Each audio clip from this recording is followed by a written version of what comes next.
केंद्र की मोदी सरकार ने 2024 के चुनाव से पहले एक बड़ा दांव चल दिया है। सरकार ने भारत रत्न पुरस्कार का ऐलान किया, जिसमें चौधरी चरण सिंह, MS स्वामीनाथन और नरसिम्हा राव का नाम शामिल किया गया है। सरकार के इस कदम से साबित होता है कि खेती बाड़ी पर विशेष ध्यान है। जैसा कि 3 पुरस्कार विजेताओं में से 2 चौधरी चरण सिंह और डॉक्टर MS स्वामीनाथन का नाम पूरी तरह से खेती से जुड़ा है।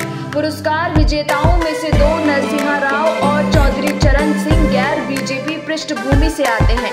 3 पुरस्कार विजेताओं में से 2 नरसिम्हा राव और डॉक्टर MS स्वामीनाथन दक्षिण भारत से हैं। इससे पता चलता है कि प्रधानमंत्री नरेंद्र मोदी देश के सभी कोनों से योगदान और विशेषज्ञता को महत्व दे रहे हैं।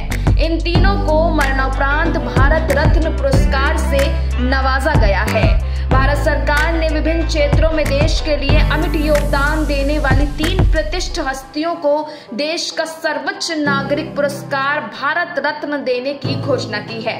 इसमें पूर्व प्रधानमंत्री चौधरी चरण सिंह और पूर्व प्रधानमंत्री PV नरसिम्हा राव और डॉक्टर MS स्वामीनाथन का नाम शामिल है। इन तीनों के नाम कृषि, किसान कल्याण, राष्ट्र निर्माण और आर्थिक सुधारों में से हमेशा प्राथमिकता के साथ लिया जाता है। प्रधानमंत्री ने इस बात की जानकारी अपने सोशल मीडिया हैंडल पर भी दी। प्रधानमंत्री नरेंद्र मोदी ने अलग अलग ट्वीट में इन तीनों को भारत रत्न दिए जाने की घोषणा की। इसमें सबसे पहला नाम चौधरी चरण सिंह का है, जो देश के प्रधानमंत्री भी रह चुके हैं।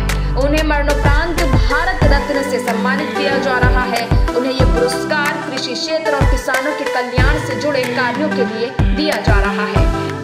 इस बात की घोषणा करते हुए प्रधानमंत्री नरेंद्र मोदी ने लिखा कि हमारी सरकार का ये सौभाग्य है कि देश के पूर्व प्रधानमंत्री चौधरी चरण सिंह जी को भारत रत्न से सम्मानित किया जा रहा है।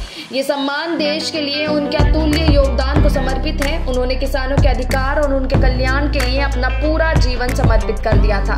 उत्तर प्रदेश के मुख्यमंत्री रहे हो या देश के गृह मंत्री और यहाँ तक कि एक विधायक के रूप में भी उन्होंने हमेशा राष्ट्र निर्माण को गति प्रदान की। वे आपातकाल के विरोध में भी डटकर खड़े रहे। हमारे किसान भाई बहनों के लिए उनका समर्पण भाव और इमरजेंसी के दौरान लोकतंत्र के लिए उनकी प्रतिबद्धता पूरे देश को समर्पित करने वाली है।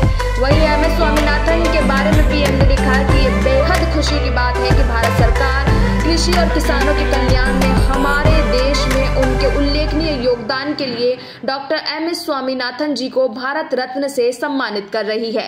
उन्होंने चुनौतीपूर्ण समय के दौरान भारत को कृषि में आत्मनिर्भरता हासिल करने में महत्वपूर्ण भूमिका निभाई और भारतीय कृषि को आधुनिक बनाने के दिशा में उत्कृष्ट प्रयास किए हैं।